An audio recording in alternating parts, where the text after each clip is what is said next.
cold room is very here. Management of post-harvest losses. Yes.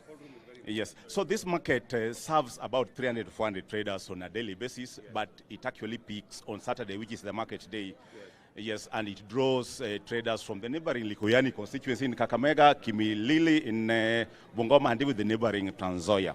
Yes, thank you very much. So these are just basically the architectural representations of the elevations, and these are basically now the perspectives. Now, Your Excellency, before you came over here, we allowed the locals actually to interact with the design that we provided for them.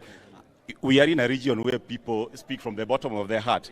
And one local came over here and he was saying, yani hii ndio miradi ya soko ambayo rais ametuletea. Basi Rais Ruto anatuheshimu sana. I took the compliment on your behalf, Your Excellency.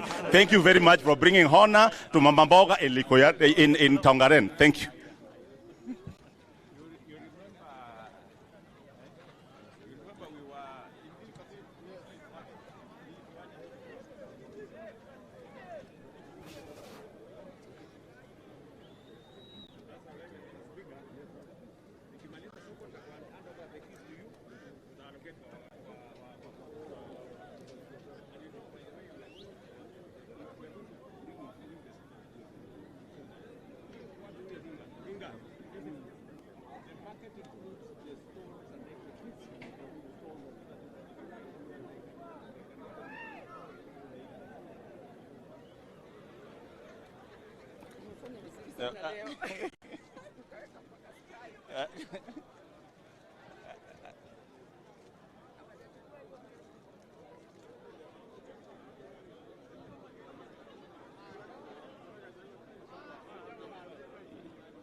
Haya basi tumpigie rais makofi.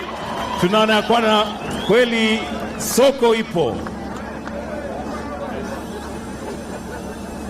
Groundbreaking of the market is now complete. Kuvuja kwa ardhi katika soko sasa tunaona umekamilika. Tumpongeze rais kwa makofi tafadhali. Wananchi karibu. Asante sana Mheshimiwa Rais.